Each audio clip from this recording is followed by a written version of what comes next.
Les damos la más cordial bienvenida al conversatorio titulado Primera sentencia penal empresarial en Perú, riesgos inmediatos y la necesidad urgente de un modelo de prevención.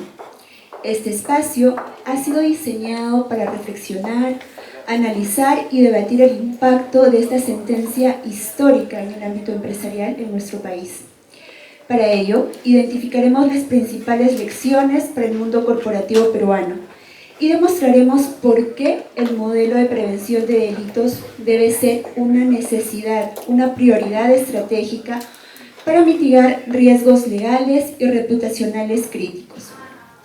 Muy bien, a continuación invitamos a Juan Diego Ugaz, socio del área de Derecho Penal Empresarial y Compliance, y a Eric Palau, asociado principal del área de Derecho Penal Empresarial y Compliance, quienes abordarán los temas: análisis de la sentencia condenatoria, problemáticas identificadas en la sentencia condenatoria y finalmente la importancia del modelo de prevención de delitos.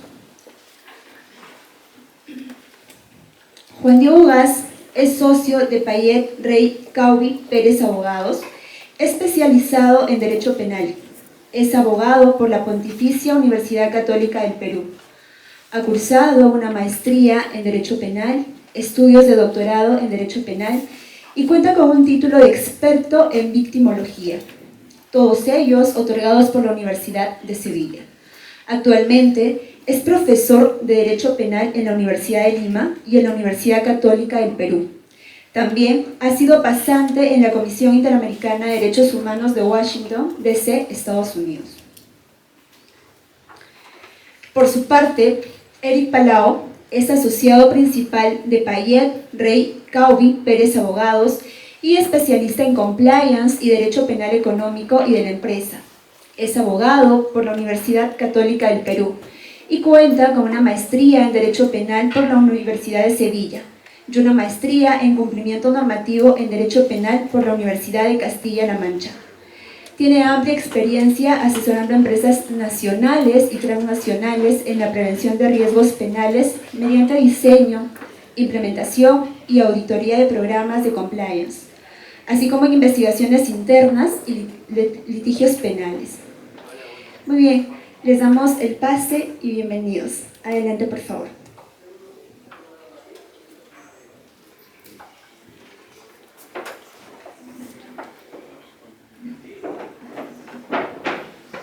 Buenos días con todos. Antes que nada agradecerles por tomarse el tiempo de estar aquí esta mañana con nosotros. También gracias al Instituto Peruano de Compliance por la organización. Y bueno, esta mañana nos toca hablar de un tema bastante interesante. Nosotros ya venimos trabajando como estudio en la implementación de modelos de prevención desde hace ya un buen tiempo, pero y algo que siempre nos preguntaban constantemente los clientes, era si es que ya teníamos un caso donde existiera algún tipo de sentencia o no contra una empresa por responsabilidad penal, que es algo de lo que vamos a hablar ahora. Y bueno, no teníamos una acusación, teníamos un proceso que es este del que vamos a hablar, y finalmente ya hemos tenido una sentencia, bueno, de primera instancia, aún no es definitiva, pero que ya nos da una idea del criterio que tiene nuestro legislador para resolver casos como este. Entonces, vamos a hablar un poco sobre esto. Primero vamos a hablar de los antecedentes muy genéricos del caso para que tengan una idea de qué trataba el caso y cuál era la imputación, ¿no? La empresa imputada y sancionada en este caso es Alfa Consult, que es una empresa que se dedicaba a prestar servicios básicamente de evaluación de proyectos de inversión y de ingeniería grandes, que como ustedes saben, por ley normalmente necesitan una empresa que supervise el cumplimiento de la ley. Esto justamente era lo que hacía esta empresa Alfa Consult, que además formaba parte de diversos consorcios encargados de la supervisión de proyectos de gran envergadura, de gran infraestructura, como la IRSA Norte y la IRSA Sur, los cuales, como ya sabemos, estaban encargados en el tema de la construcción de Odebrecht, ¿no? En este caso en particular, lo que se imputa al gerente general y después veremos a la compañía es haber recibido supuestamente sobornos por parte de Odebrecht, ¿no?, en una cuenta privada de Andorra para favorecer a la empresa brasileña durante las investigaciones. El mecanismo era de que Odebrecht pues, le daba estos sobornos a esta empresa para que dijeran que todo estaba conforme, todo estaba ok con la supervisión de la obra a cambio de un sueldo.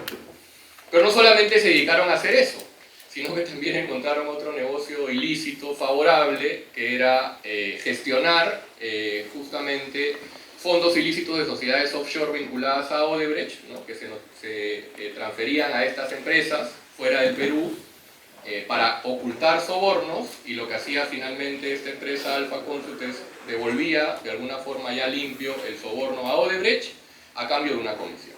Entonces tenemos por un lado que facilitaban los sobornos y por otro lado que recibían sobornos también para incumplir con sus funciones de supervisor. Todo esto vinculado siempre a Odebrecht.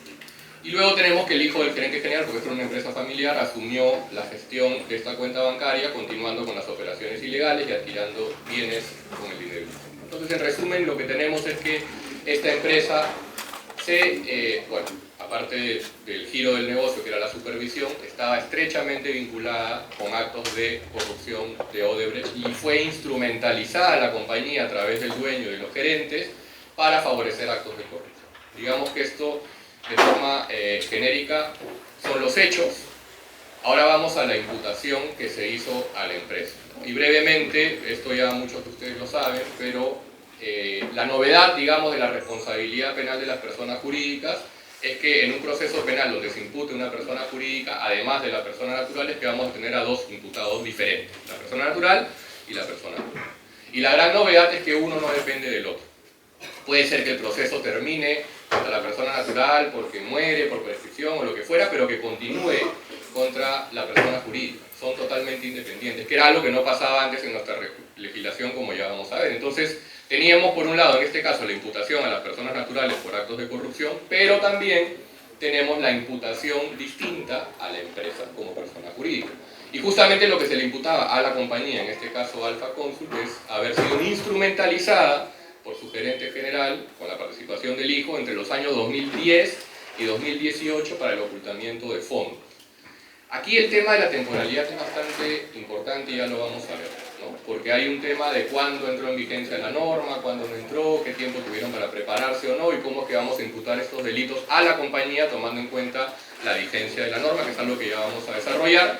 Pero es algo interesante, como conversaba con alguien ahora, muchos de estos delitos graves se descubren muchos años después, ¿no? Los casos de corrupción de Odebrecht, de las CIRSAs, de Toledo, son casos que se han investigado a partir del 2016, 2017 y son hechos del 2004, 2005. Entonces podría pasar al día de hoy que alguna empresa que ustedes representen o lo que fuera pueda ser imputada, esperemos que no, por hechos que son muy antiguos y que no necesariamente van a estar prescritos porque las penas son altas. Entonces ahí tendremos que ver, oye, qué norma aplica para la persona jurídica. Es algo de lo que vamos a conversar ahora, pero es interesante y quería resaltar justamente la fecha de imputación, que es 2010 a 2018, porque no es un dato menor conforme vamos a ver ahora, ¿no? Entonces, según la imputación de la Fiscalía, además, producto de estos hechos ilícitos que he descrito, pues la empresa se habría visto beneficiada y el delito que se habría imputado es el de lavado de activos agravado, que como les decía tiene penas bastante altas y hace de que, por más que los hechos puedan ser muy antiguos, la acción penal no haya prescrito y se pueda seguir investigando y sentenciando como ha sucedido en este caso.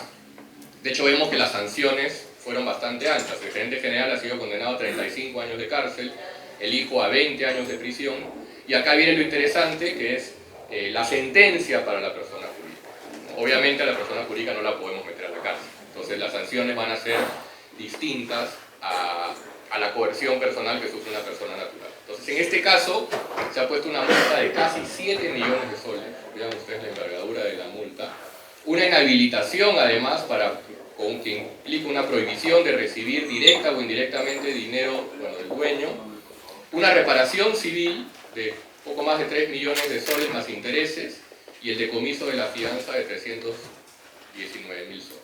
Como ven ustedes, en este caso, la sentencia, la consecuencia para la persona jurídica ha sido bastante severa, ¿no? Estaba pidiendo más de 60 delitos, pero finalmente solo se aprobaron 37, pero como repito, la tendencia es que esto va a seguir aumentando. Entonces, lo importante es que al día de hoy son 37 delitos.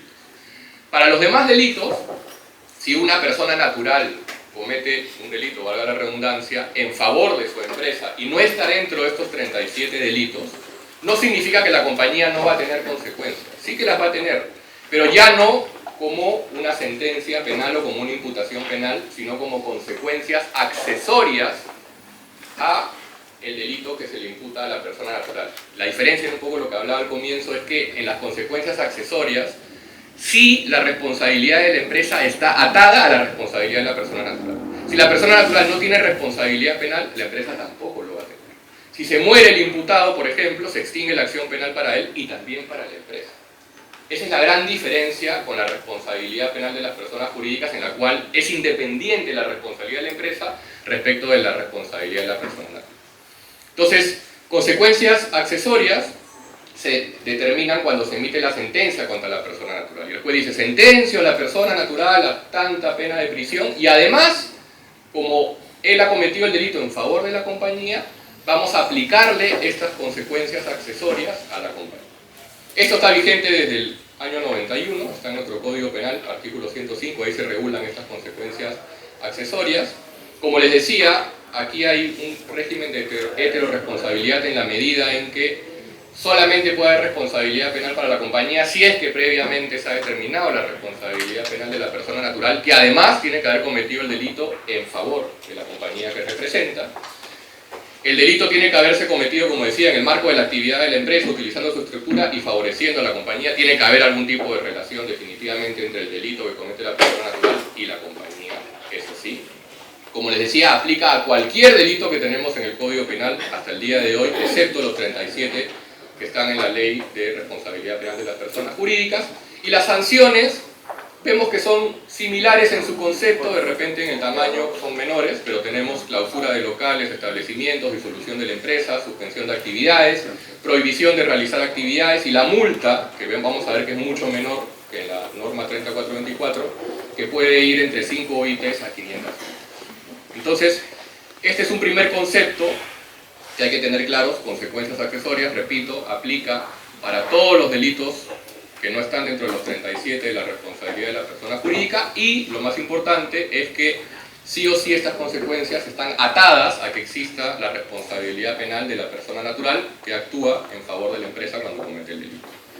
Y lo nuevo, y lo que nos trae hoy día a este conversatorio es la Ley 3424, que a diferencia de las consecuencias accesorias que les he comentado, como ya adelantaba, aquí tenemos una responsabilidad penal para la compañía independiente de lo que suceda con la persona natural, ¿no?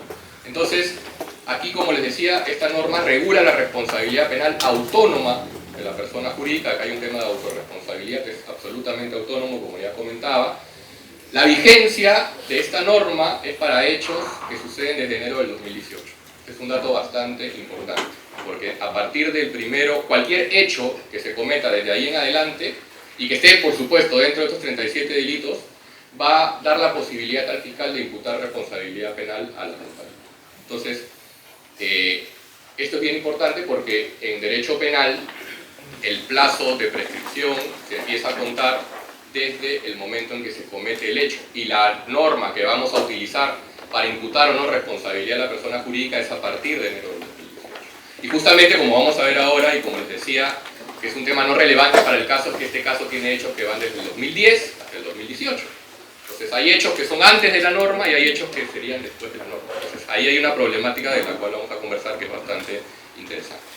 Entonces, para seguir con la ley 3424, entonces aplica cuando algún miembro de la empresa comete cualquiera de los 37 delitos en beneficio de la compañía. En realidad el concepto es igual, como ven ustedes, que en el de las consecuencias accesorias. La única diferencia es que aquí se comete uno de estos 37 delitos después del 2018 y va a traer como consecuencia que sean responsabilidades independientes. Las sanciones sí son mucho más altas. Las multas van entre 10 UITs, ¿no?, a 10.000 UITs, que son más de 53 millones de soles, ¿no?, que pueden ser incluso o no menor del doble ni el máximo del sextuple del beneficio que está obtenido. Se puede determinar la inhabilitación, la cancelación de licencias o permisos, la clausura de establecimientos o la muerte de la empresa. O sea, acá puede haber una sentencia de muerte para la compañía, que es la disolución. Cuando es una compañía que el Poder Judicial, el juez, determina que es una empresa criminal, ¿no?, que está creada para cometer delitos, ahí seguramente se dictará la disolución. Nosotros en algún momento, para uno de nuestros clientes, tuvimos un caso donde se había creado específicamente una compañía de cable pirata, ¿no? Para transmitir, robar señal y transmitir cables piratas. Esa es una empresa, por ejemplo, que claramente fue creada para cometer delitos y que seguramente, si le aplicáramos hoy en día esta ley 3424, la consecuencia tendría que ser que se disuelva, ¿no? En caso de Odebrecht, por ejemplo, es una empresa que efectivamente está ligada a actos graves de corrupción, pero al final del día es una empresa que hace obras, hasta el día de hoy sigue operando. No es una empresa que, por más que nos suene a que definitivamente ha cometido muchos actos de corrupción, no es una empresa que necesariamente fue creada solamente para eso. Hacía obra, obviamente utilizando corrupción, pero el otro ejemplo que les puse es el de una empresa que se crea específicamente para cometer delitos. Y ese tipo de empresas, por ejemplo, pueden tener como consecuencia ser disueltas cuando se cumpla la sentencia. Y lo más importante también es que se sanciona a la empresa que no cuenta con un modelo de prevención de delitos que sea adecuado para prevenir sus riesgos. Y aquí es donde entramos a tallar nosotros los abogados. La importancia de esta ley es que no solamente imputa responsabilidad penal para las compañías si se comete alguno de estos 37 delitos, sino que también da la posibilidad a la empresa, de forma independiente a la persona natural, de que se pueda eximir su responsabilidad, o sea, que se archive la denuncia si es que pueden probar ante el fiscal que cuando se cometió el delito, esta empresa tenía un modelo de prevención, no solamente que lo tenía, sino que estaba debidamente implementado. Esto es bien importante, es algo que siempre le decimos a nuestros clientes. No solamente se trata de tener un modelo de prevención y meterlo en un cajón, sino que tienes que probar a la fiscalía que estaba debidamente implementado, que todos los trabajadores sabían, que continuamente hace charlas de capacitación, etcétera, etcétera. Y en Chile hemos visto, por ejemplo, que hay experiencias donde el fiscal ha dicho, oye, está bien, tenías tu modelo de prevención, pero no me has podido acreditar que estaba debidamente implementado. No me has podido acreditar de que toda la compañía estaba totalmente identificada con ese modelo de prevención, que todos lo conocían, que todos estaban capacitados, entonces me da igual que lo tengas, igual te voy a imputar responsabilidad penal. Entonces eso es bien importante, no solamente hay que tener el modelo, sino que también hay que implementarlo debidamente, y esto es algo muy dinámico, estar constantemente capacitando, agregando los delitos nuevos, haciendo los cambios que corresponden. Entonces estos son los dos regímenes que tenemos con respecto a las consecuencias penales que puede tener una persona jurídica el día de hoy. Repito, consecuencias accesorias para los casos fuera de los 37 delitos e imputación penal directa a la empresa para los 37 delitos en el marco de la 3424. Ahora ya entramos a analizar específicamente qué es lo que ha sucedido en esta sentencia que hemos comentado, ¿no? Como les decía, la ley 3424 que regula la responsabilidad penal de las compañías fue publicada en abril del 2016, pero su entrada en vigor en principio era a partir del 1 de julio del 2017. Pero después de esto salió un decreto legislativo que precisó que esta norma iba a regir a partir del 1 de enero del 2018. Como repito, ese es el punto de partida de imputación para una persona jurídica. Solamente hechos del 1 de enero del 2018 en adelante. Todo lo anterior se regula con las consecuencias accesorias que ya hemos visto, ¿no? Entonces aquí lo curioso es que los hechos imputados a esta empresa sucedieron entre el 2010 y febrero del 2018. O sea, hay una temporalidad en la cual ya podíamos aplicar la ley 3424, que digamos que sería un mes, básicamente, ¿no? Entonces, aquí lo que hizo el juez es decir, oye, como hay por lo menos un mes donde yo te puedo aplicar la 3424, te voy a juzgar por eso. Te voy a juzgar por esa ley y voy a imputarte responsabilidad independiente a la compañía en base a la 3424, ¿no? Entonces, lo interesante aquí es que en este caso existieron actos de lavado, la mayoría, que sucedieron entre el 2010 y el 2017, cuando esta ley no estaba vigente y solamente regía, por eso les explicábamos el tema de las consecuencias accesorias, porque en ese momento solamente regían las consecuencias accesorias. Entonces la pregunta que nos surge es, ¿está bien en este caso que los jueces hayan aplicado la 3424 en lugar del régimen de consecuencias accesorias para este caso en particular, ¿no? Entonces aquí creemos que hay dos interpretaciones, ¿no? La primera es que el delito de lavado es un delito continuado, vale decir que se va produciendo constantemente en el tiempo, un día, otro día, otro día. Entonces es un delito continuado que sucede durante todos estos años de forma continua, como lo dice su nombre. Si aplicamos este criterio de delito continuado, o sea que el lavado ha sucedido continuamente desde el 2010 hasta el 2018, bajo ese criterio de interpretación, ahí se dice que se aplica la ley vigente al momento del último acto. Y en este caso, el último acto de lavado, bajo un criterio de delito continuado, sería en febrero del 2018. Y si es así, entonces sí podríamos aplicar la ley 3424 en base a este criterio de delito continuado. Sin embargo, eso es lo que nosotros consideramos. Ahora, la sentencia no lo dice. Eso es lo importante. La sentencia no hace un análisis diciendo, oye, ¿sabes qué? Yo voy a aplicar la 3424 porque a mi criterio es un delito continuado y el último acto fue cuando la ley 3424 estaba vigente. Ese análisis no está. Entonces creemos que es una debilidad de la sentencia en el sentido de que están aplicando la 3424 para este caso, pero no hacen un análisis sobre el por qué. Sobre el por qué aplicamos la 3424 y por qué no aplicamos las consecuencias accesorias. Nosotros creemos que el único argumento que podrían utilizar es este del delito continuado, pero sin embargo, repito, no ha sido plasmado esto en la sentencia. Y tenemos otra interpretación, que quizás para nosotros es un poco más razonable, y es decir, oye, acá tenemos que dividir. Del 2010 al 2017 vamos a aplicarle el régimen anterior, consecuencias accesorias, responsabilidad dependiente de la empresa de lo que suceda con la persona natural, porque no estaba vigente la 3424, así de simple. Y sin embargo, en los actos de lavado que suceden del 1 de enero en adelante, ahí sí, por esos hechos nada más, podríamos aplicar la 3424. Pero no termina ahí la situación, porque incluso con esta segunda interpretación que podría parecer razonable, también tendríamos una problemática con respecto a si se debería o no aplicar la ley 3424 al caso, repito, incluso con esta segunda interpretación. ¿Por qué? Porque salta la siguiente pregunta, y es, ¿realmente en la realidad la empresa pudo implementar a tiempo un modelo de prevención para beneficiarse con esta eximente? Porque como ya les expliqué, si la empresa puede demostrar de que tenía un modelo de prevención al momento en que suceden los hechos, digamos que Alfa Consul podría probar que para febrero o enero del 2018 en adelante tenía un modelo de prevención, podrían ellos haber tenido esto para poder decirle al fiscal, oye, ¿sabes qué? Archívame el caso, al menos por este periodo de tiempo, porque acá está mi modelo de prevención debidamente implementado. ¿Realmente pudo haber hecho esto esta empresa? Y aquí tenemos otro problema, y es que si bien la ley 3424 entró en vigor el 1 de enero del 2018, o sea, a partir de ahí se puede imputar responsabilidad, el reglamento de esta ley, que no es algo menor, porque este reglamento establece los lineamientos esenciales, o sea, las reglas de juego para implementar el modelo de prevención, recién se publica en enero del 2019, o sea, un año después. Entonces la pregunta es, ¿cómo en enero del 2018 una empresa pudo haber realizado o implementado un debido modelo de prevención si en ese momento no existía reglamento?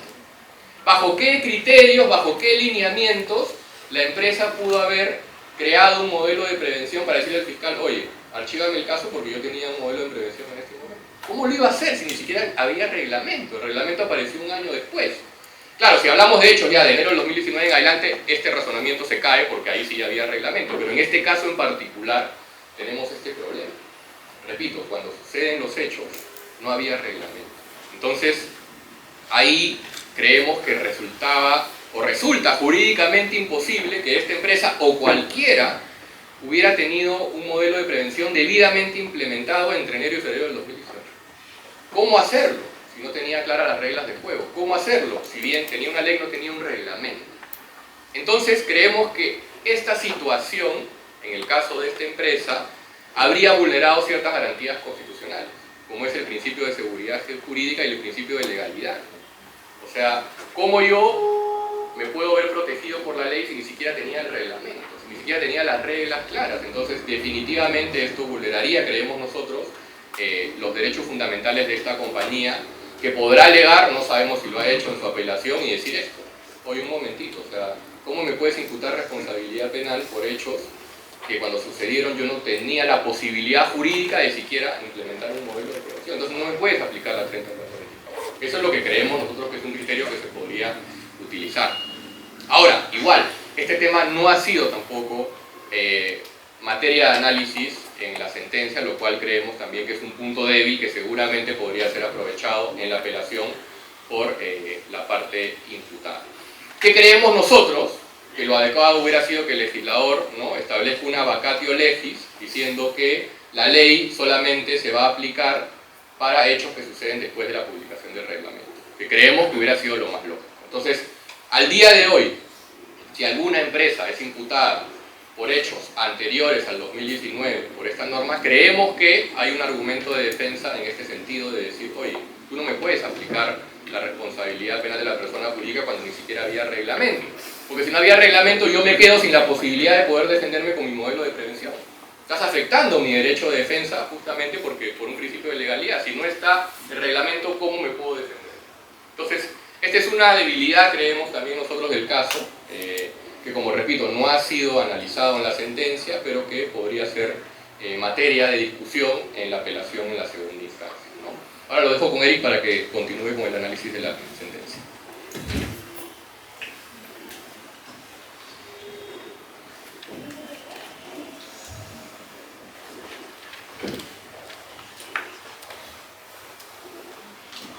Muy buenos días. Ahora me toca continuar la excelente ponencia que ha tenido Juan Diego Vaz, ¿no? Hemos visto los antecedentes del caso, la imputación, ya hemos visto dos problemas, y ahora a mí me toca hablar de otro problema que hemos visto en esta sentencia contra la empresa Alfa Consul, ¿no? Y este es un problema más de índole procesal, ¿no? Porque aquí vemos que hay un problema en cómo se incorporó, ¿no?, a la persona jurídica para que se le aplique la ley 30.424, ¿no? Para poner en contexto, es importante tener en cuenta cómo se regula nuestro proceso penal aquí en nuestro país, ¿no?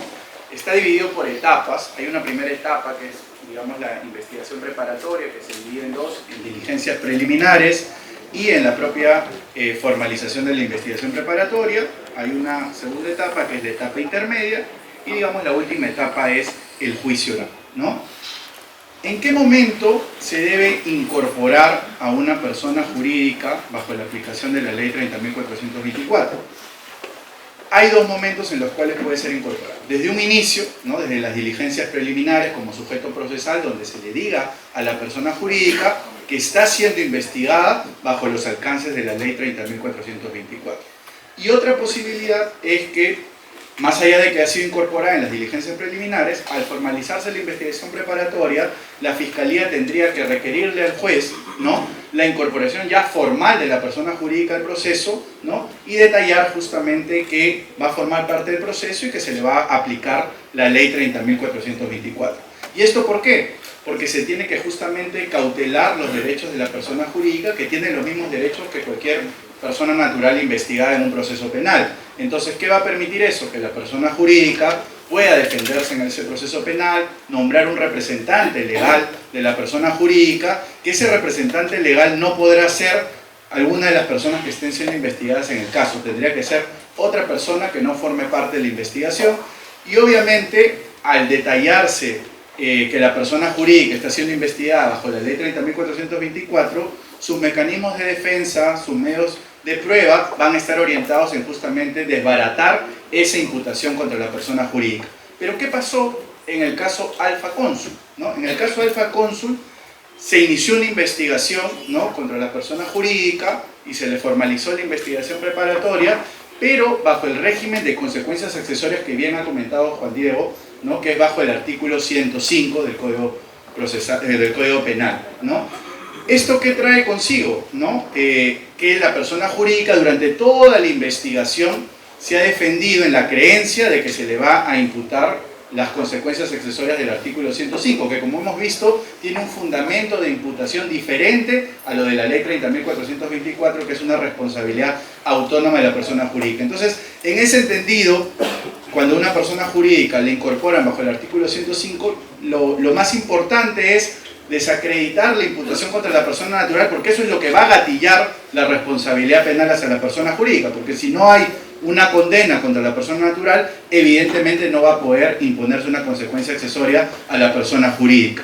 ¿Y qué hizo en este caso la Fiscalía? Lo investigó por el artículo 105, toda la etapa de investigación, obviamente la persona jurídica se defendió en ese entendido, pero sorprendentemente al momento de acusar, o sea, ya cuando concluye todos los actos de investigación, la Fiscalía decide imputarle a la persona jurídica la ley 30.424. ¿Y esto qué genera? Genera, pues, como bien hemos comentado, una situación de indefensión para la persona jurídica, porque ya en la etapa intermedia, cuando se inicia con la acusación, es imposible realizar actos de investigación o medios de prueba que permitan desbaratar la imputación de la persona jurídica, ¿no? Y esto ha traído consigo que la persona jurídica, al no conocer que se le estaba aplicando la ley 30.424 durante la investigación, que hubiera sido lo correcto en este caso, la persona jurídica no ha podido, pues, defenderse bajo ese título de imputación.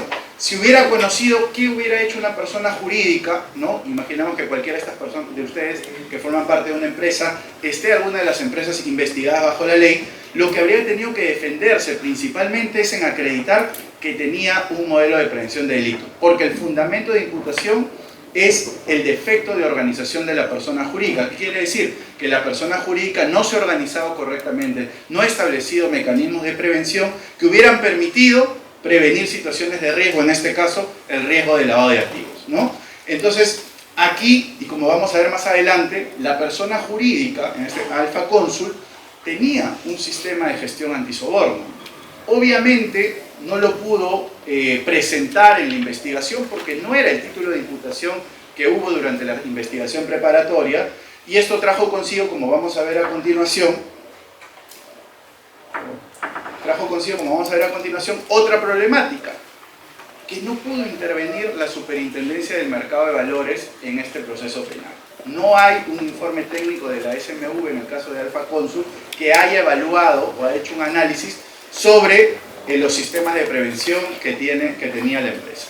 Y esto es bien importante, ¿no? Porque la SMV tiene un rol en este proceso penal, y es un rol de evaluación, ¿no?, de los programas de cumplimiento, que la ley lo llama modelo de prevención de delitos.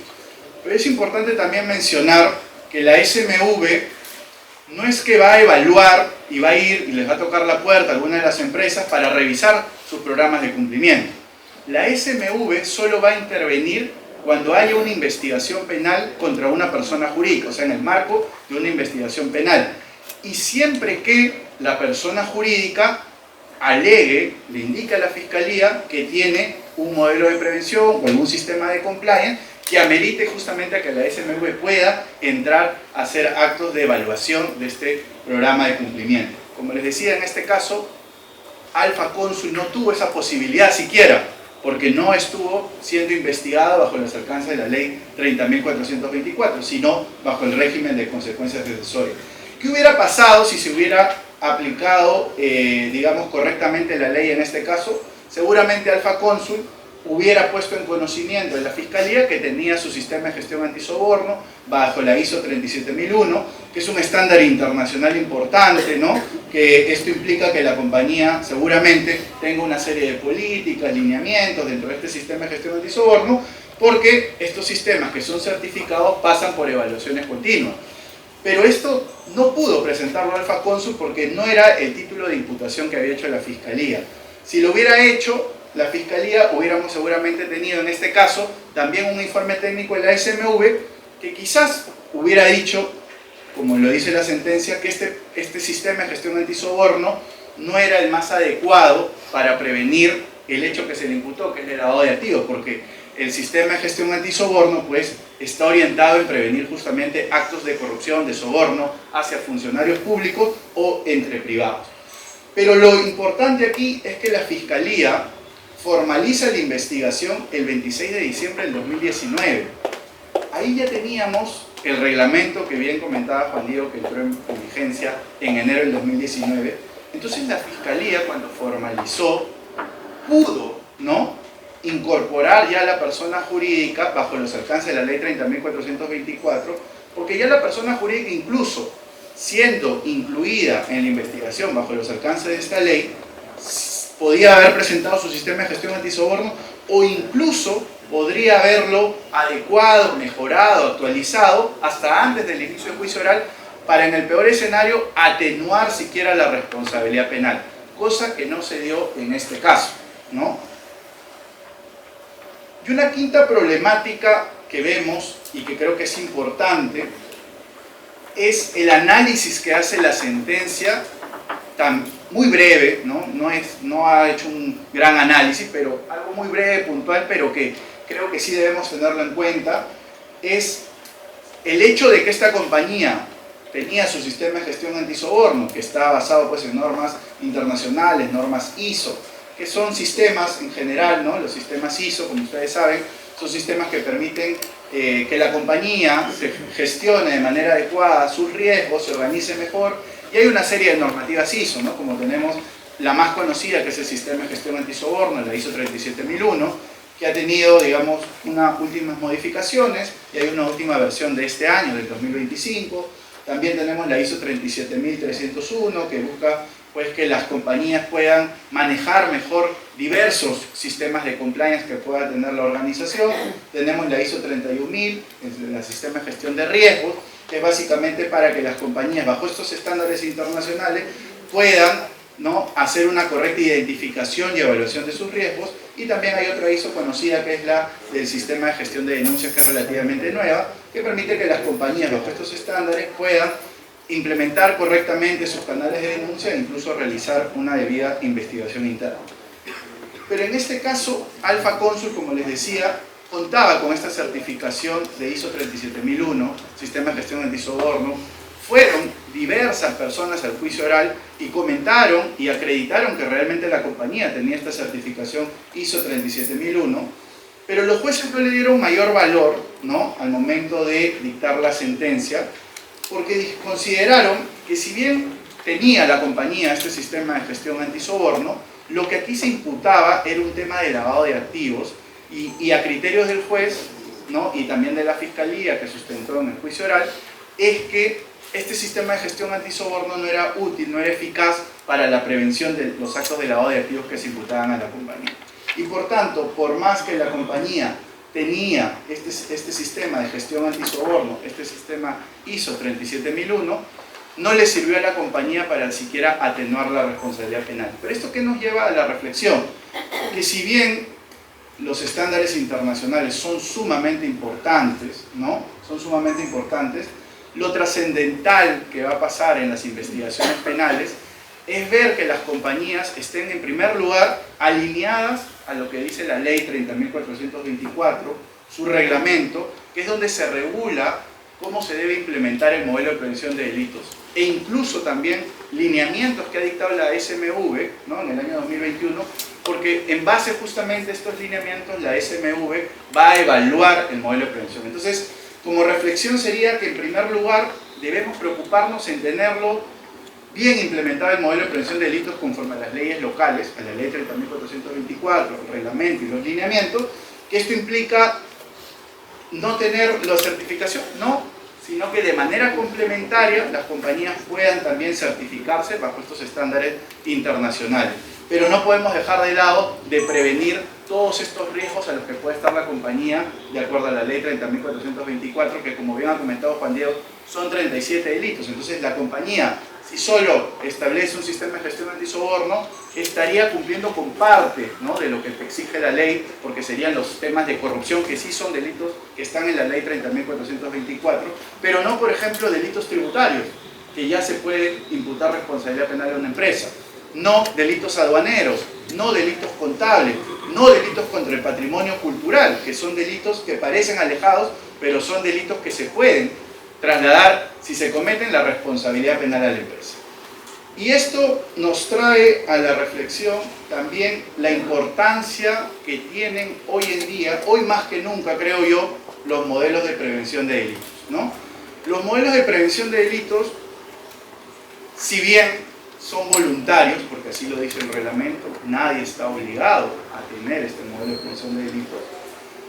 Hoy en día, teniendo en cuenta que ya se aplicó esta ley, ¿no?, si bien tiene sus errores, como hemos visto, hay una serie de problemas que tiene esta sentencia, lo que parecía lejano, lo que parecía imposible o casi imposible que nuestros operadores de justicia condenen a una persona jurídica bajo estos alcances de la ley, es algo que ya sucedió. Ya esto es una realidad.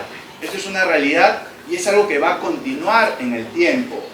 Lo que se viene de ahora en adelante es más investigaciones contra las personas jurídicas por la ley 30.424, y obviamente si se acredita, ¿no? Se determinará pues una condena contra la persona jurídica. Y creo yo que nadie pues quiere que una persona jurídica esté expuesta, ¿no?, a una investigación, menos a una condena, porque esto pues trae consigo una serie de daños en el ámbito legal que hemos visto, económico, como unas multas importantes que te pueden imponer, y sobre todo un daño reputacional. Entonces, hoy más que nunca, tener un modelo de prevención de delitos es de suma importancia, por más que sea voluntario, porque es el mecanismo principal que va a tener la persona jurídica para defenderse en una investigación penal. Porque el fundamento de la imputación penal hacia la persona jurídica no es que se cometió el lavado de activos, ese es sobre la persona natural, cómo se cometió o si sobornó o no el funcionario público.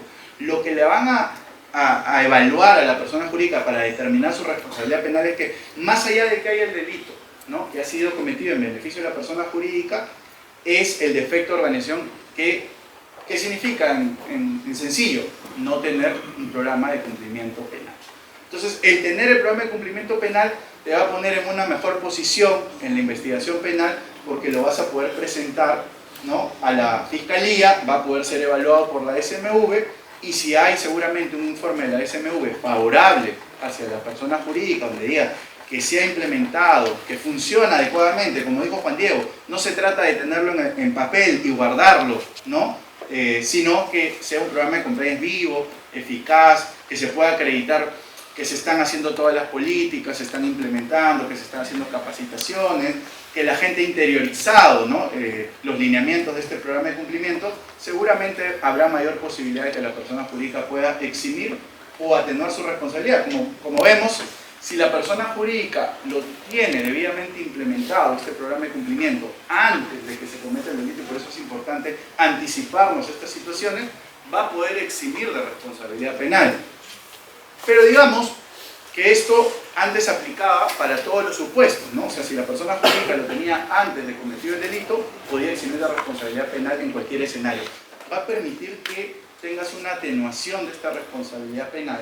Y no solo eso, en el caso de actos ejecutivos, imaginando que todo el programa de cumplimiento está súper bien evaluado por la SMV, lo que va a permitir es que no te impongan cualquier sanción, ¿no? Hemos visto que hay un listado de sanciones que regula la ley, sino solamente una sanción de multa, y que incluso puede ser reducida hasta un 90%. Es sumamente importante también este beneficio que nos da la ley 30.424. Y en el caso que las personas jurídicas, digamos, no hayan podido implementarlo, ¿no?, antes de que se cometa el delito, también te da la posibilidad, este modelo de prevención, que lo puedas implementar hasta antes de que concluya el juicio oral, ¿no?, antes de que inicie, perdón, el juicio oral, y esto va a permitir que atenúes la responsabilidad penal. No un 90%, pero seguramente el juez tendrá el criterio de disminuir la posible sanción de multa, por poner algún ejemplo, contra la persona jurídica.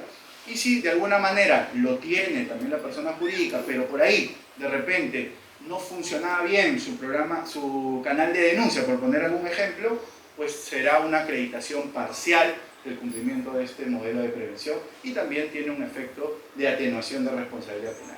Pero más allá de estos temas legales, ¿no?, que tienen beneficios importantes para la persona jurídica, es importante también que este modelo de prevención de delitos, ustedes no solo lo implementen para beneficiarse en el ámbito legal, sino porque esto le va a permitir a la compañía organizarse mejor, generar una cultura de integridad, una cultura de cumplimiento, ¿no?, dentro de la compañía, y va a generar también confianza, ¿no?, confianza con los inversionistas, los stakeholders de la organización, porque van a tener mayor confianza en relacionarse con una empresa que está alineada a estándares éticos, de integridad, de cumplimiento, y que obviamente pues eso genera confianza, porque uno va a tener la seguridad o la certeza de que se está relacionando con una persona jurídica que se preocupa, ¿no?, en prevenir situaciones delictivas, en fomentar la cultura de integridad y ética dentro de la organización.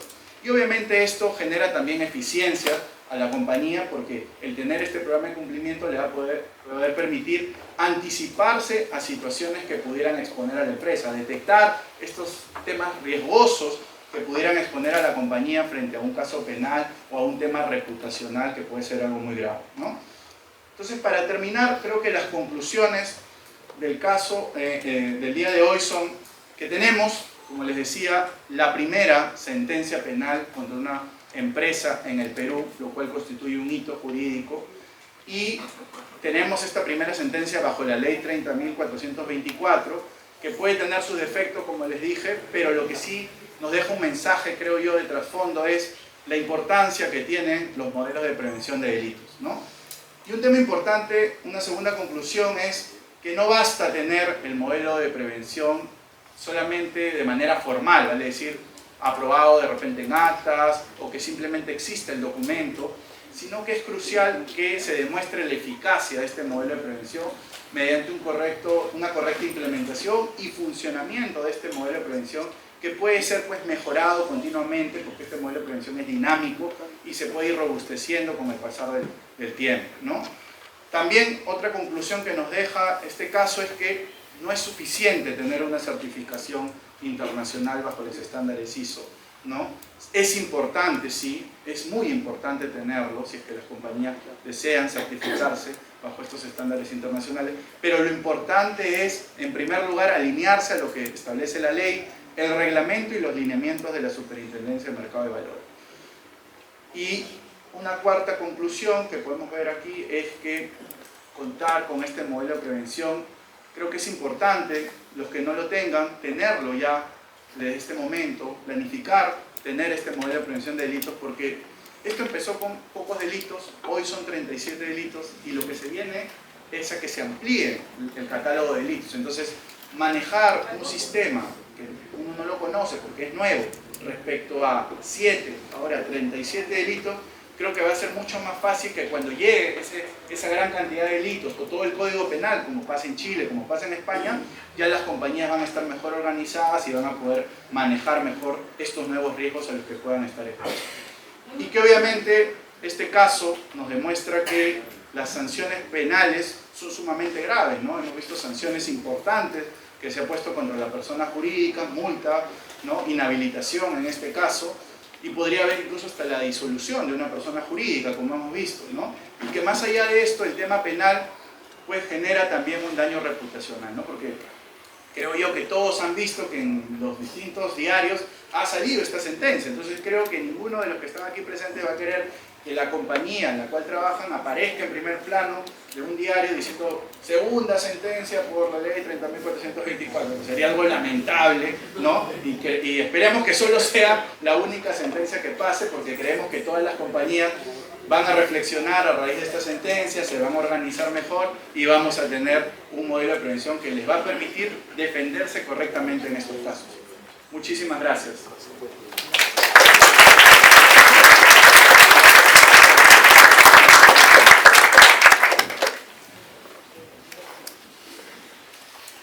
Excelentes disertaciones, agradecemos la participación invaluable de nuestros expositores y bueno, es momento de que los asistentes realicen sus preguntas pertinentes de ser el caso.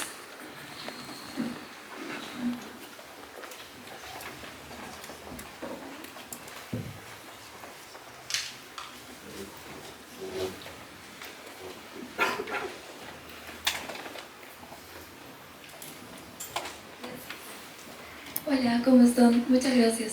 Tenía una pregunta, sé que es un poco subjetivo, pero por ejemplo, cuando salió la 37.001, realmente creí que iban a colocar, por ejemplo, el delito entre privados o temas sobre libre competencia.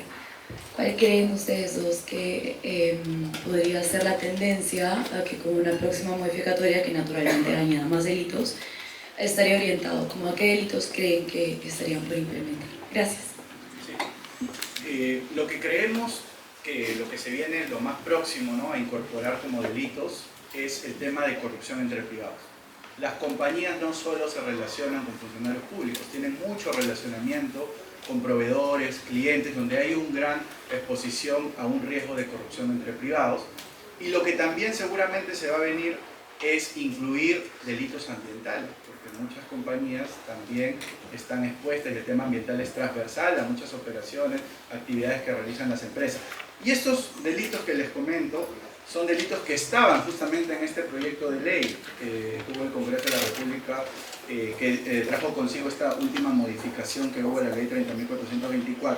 Quedaron ahí en el tintero también otros delitos como el tráfico de drogas, financiamiento ilegal a partidos políticos, pero si tú me preguntas cuáles creo yo los que son más próximos a incorporarse a esta ley, son los delitos ambientales y el tema de corrupción entre privados. Justamente el año pasado, perdón, hubo una incorporación de delitos económicos a la regulación chilena y se incluyeron casi todo el catálogo de delitos ambientales en Chile, ¿no?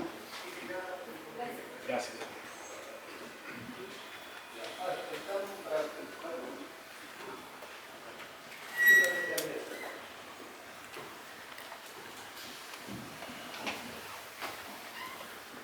Gracias por la exposición. Tenía una consulta sobre el caso. ¿Ustedes consideran que si la empresa, digamos, apela a esta sanción y acredita que tiene un modelo de prevención de delitos, pueda conseguir al menos un atenuante, considerando que igual el delito lo cometió el cliente? Sí, gracias. Bueno, definitivamente creemos que si nosotros estuviéramos en la parte de la sentencia, del sentenciado, creo que hay bastantes argumentos para poder acreditar de que la sentencia no es correcta por los elementos que hemos hablado. Y entrando al tema de la debida implementación, yo creo que un argumento que podría utilizar la compañía es: oye, yo hice lo que pude sin tener reglamento. O sea, no es que no hice nada. Pese a que no tenía reglamento, me puse bajo el parámetro de la ISO anticorrupción, hice mi mejor trabajo, no tenía una posibilidad jurídica de hacer algo distinto. Entonces yo creo que sí, al menos, respondiendo a tu pregunta, debería servir como un atenuante el hecho de, digamos, la empresa, dentro de sus posibilidades, hizo un intento por tener un modelo de prevención debidamente implementado, que lamentablemente no se pudo regir bajo los estándares peruanos, porque cuando esto sucedió ni siquiera teníamos reglamento. Entonces yo creo que sí sería un argumento para incluso buscar la absolución, no solamente por eso, sino por lo que hemos visto de la aplicación temporal y de la problemática, sino también porque efectivamente hicieron una implementación dentro de lo que pudieron en las circunstancias en las que se encontraban.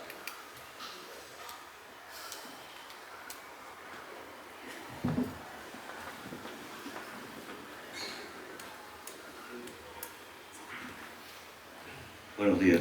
Sí, en la exposición comentaron que el delito se había cometido en favor de la compañía. Claro, en este caso entiendo que justamente la compañía, entraron los fondos a la compañía, se hicieron, todo el lavado ocurrió dentro, ¿no?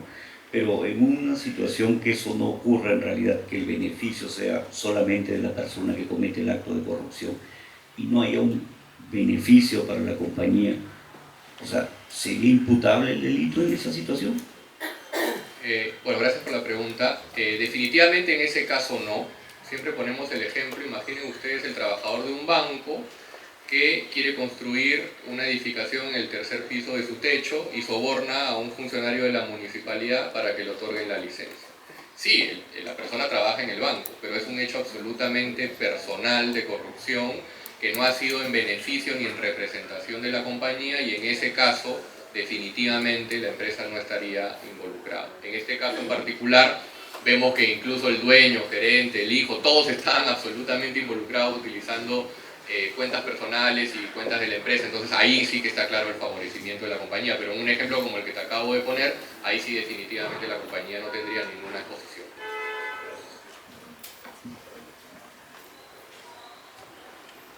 Buenos días, muchas gracias por la exposición.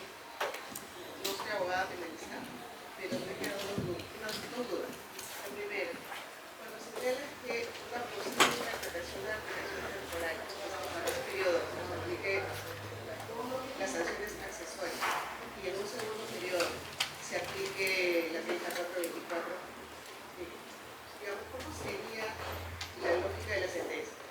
De tal, por los hechos cometidos A, B, C, D, hasta antes del 2018, se aplica una multa X.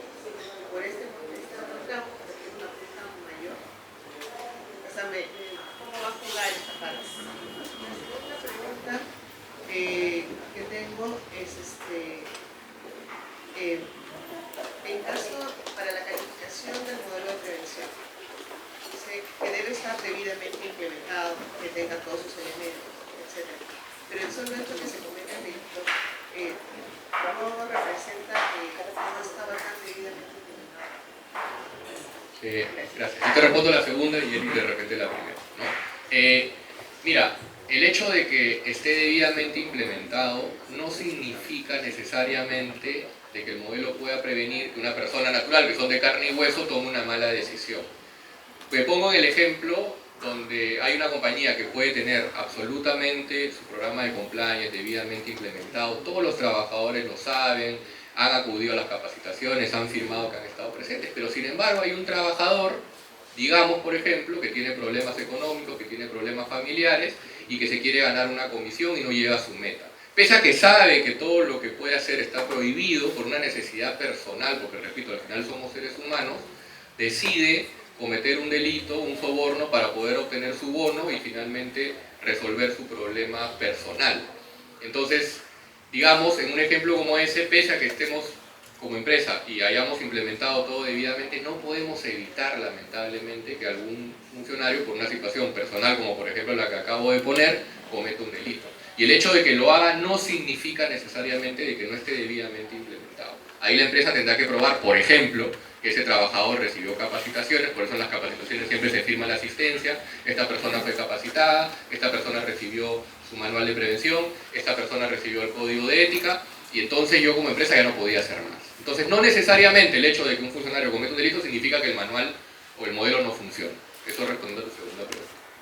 Sí, respecto a la primera pregunta, si se dividiría, digamos, el caso en que han habido hechos del 2010 al 2017, donde le aplica el régimen de consecuencia accesoria, y solo los hechos que pasaron en el 2018, la ley 30.424, lo que tendría que eso sustentarse en la sentencia, ¿no? Motivarse y delimitar al final la sanción de multa bajo los hechos que pasaron del 2010 al 2017 por un determinado monto, y lo que si califica o no sancionar a la empresa bajo los alcances de la ley, y si califica, tendría que decirse que por estos hechos del 2018 le corresponde una multa. Obviamente tiene que ser proporcional en función al acto delictivo que se haya dado en estos periodos de tiempo, ¿no? Pero se tendría que disgregar en la sentencia la sanción por ambos regímenes de responsabilidad penal.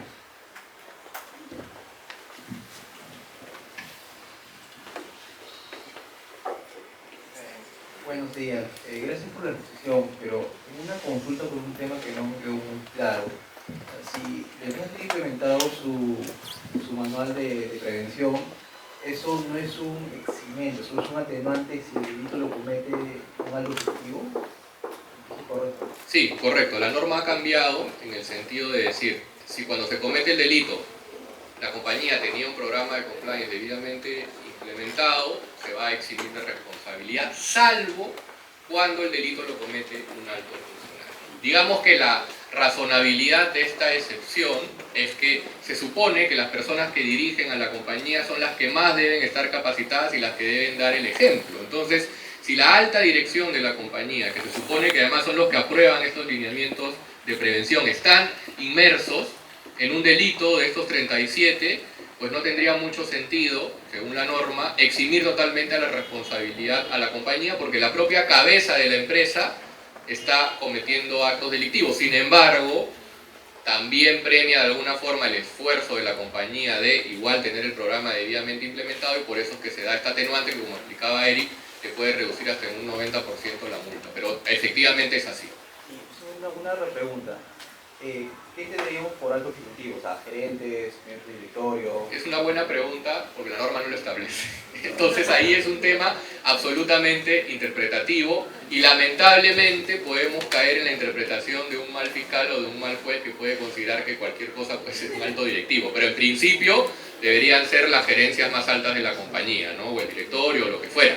Pero no está establecido específicamente en la norma. Entonces ahí tenemos un vacío que, siendo como son nuestros operadores de justicia, es un poco peligroso. Una revisión documental, primero para ver si cumple con los requisitos de tener los elementos mínimos que exige la ley, sino que además la SMV puede, ¿no?, hacer entrevistas al personal de la compañía para ver si conocen nuestro modelo de prevención de delitos, puede incluso ir a la compañía y ver cómo es que se están haciendo determinados procedimientos operativos que estén asociados, por ejemplo, la debida diligencia, ¿no?, que pueda estar realizando la compañía, o cómo están funcionando los canales de denuncia de la organización.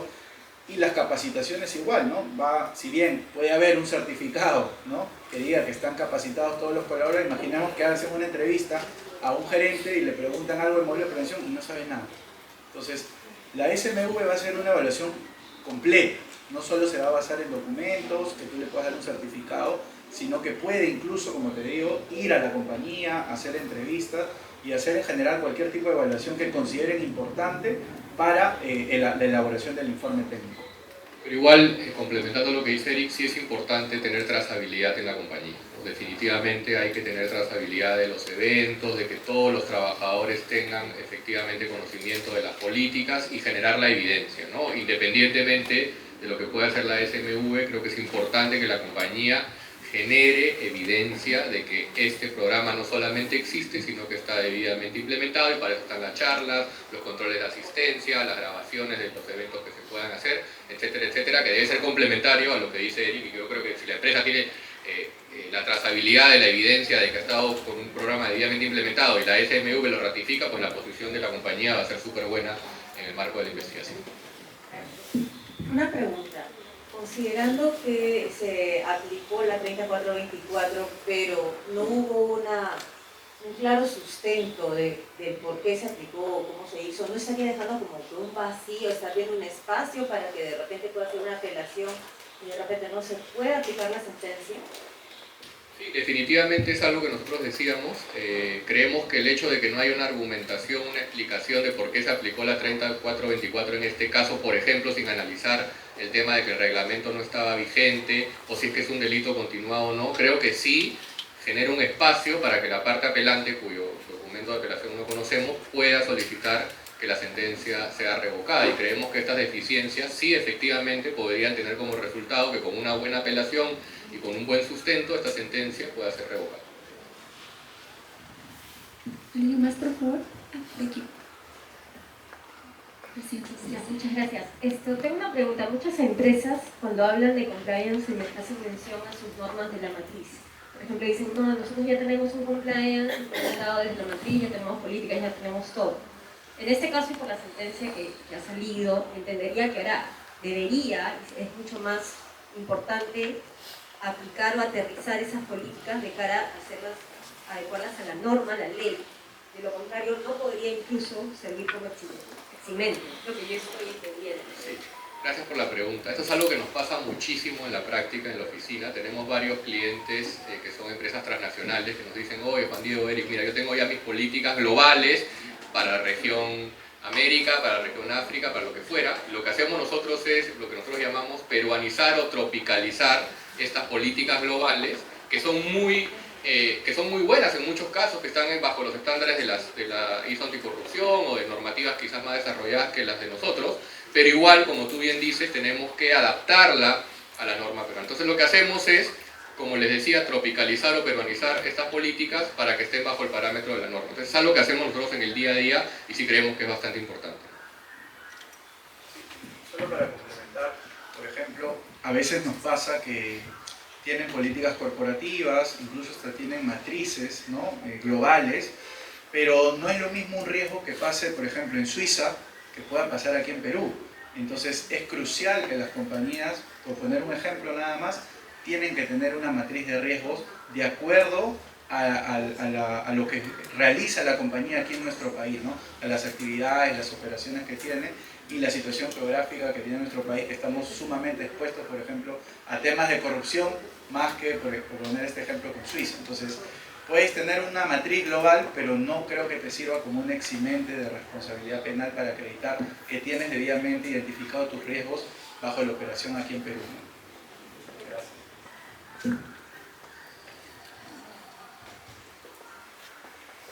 Buenos días, muchas gracias por la exposición. Justamente la pregunta que voy a realizar es en base a este comentario que realizaron anteriormente de los altos directivos, ¿no?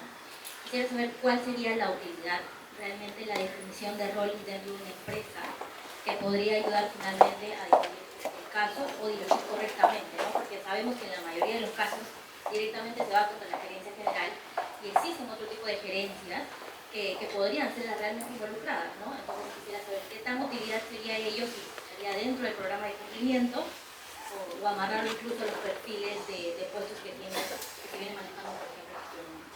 Sí, gracias, Melina. Muy buena pregunta, y eso creemos que es absolutamente relevante para dos cosas. Primero, vamos por el tema más sencillo, entre comillas, que es la responsabilidad individual. Como tú bien dices, nos pasa que muchos clientes acá, algunos nos podrán corroborar eso, de que en un banco, por ejemplo, se roban un cheque y denuncian al gerente, ¿no?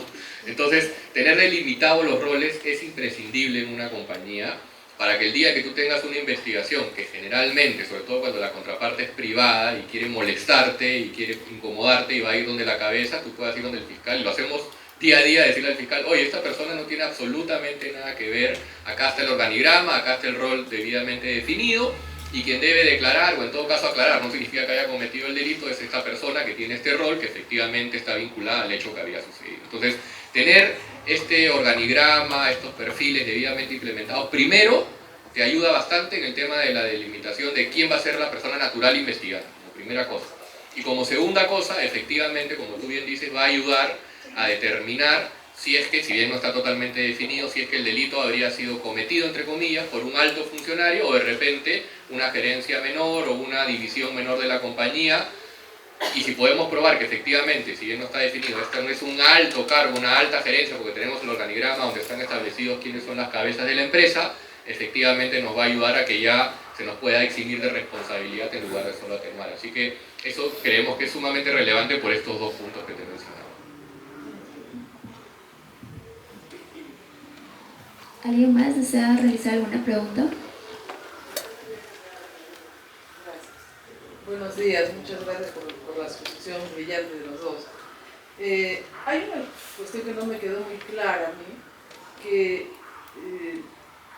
he escuchado, creo, Juan Diego, ¿no? Que decías que si el delito dentro de una empresa ha sido cometido por cualquier trabajador, pero no en beneficio de la empresa, o sea, alguien que hizo un acto de corrupción para beneficiarse él o dos personas, pero no la empresa no sería imputable.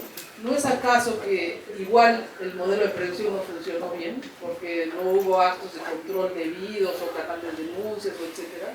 Gracias. Sí, lo que yo un poco explicaba es que cuando se trata de, por ejemplo, temas personales, un delito que comete un trabajador que pertenece a una compañía, pero para un beneficio estrictamente personal, para cosas que no tienen relación con su cargo, ahí la empresa creemos que no va a estar para nada vinculada. Ahora, si comete el delito para beneficiarse él y a su vez, entre comillas, a la compañía, repito, por ejemplo, comete un acto de soborno para poder obtener un bono a fin de año porque logró realizar una venta o lo que fuera, ahí, si bien no es una directiva de la compañía, la compañía no le ha dicho que haga eso y tiene un programa debidamente implementado, ahí sí lamentablemente la compañía se va a ver vinculada porque este mal funcionario ha cometido el delito en ejercicio de su función y en supuesto beneficio de la compañía. Entonces ahí, por ejemplo, sí, en ese caso, la compañía va a ser investigada, pero si puede probar que tiene un programa de prevención debidamente implementado, se va a eximir su responsabilidad.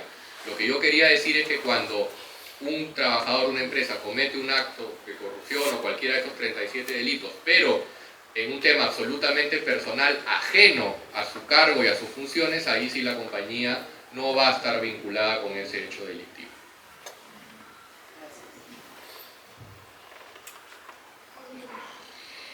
Muy bien. En nombre del Instituto Peruano de Compliance y el estudio Payet, Rey, Caubi, Pérez Abogados, agradecemos su gentil asistencia al conversatorio titulado Primera sentencia penal empresarial en Perú, riesgos inmediatos y la necesidad urgente de un modelo de prevención. Para finalizar, invitamos a Daniel Fernández, presidente y fundador del Instituto Peruano de Compliance, quien nos brindará las palabras finales. Adelante, Daniel. Bueno, en primer lugar quiero pedir un fuerte aplauso para los expositores, por favor.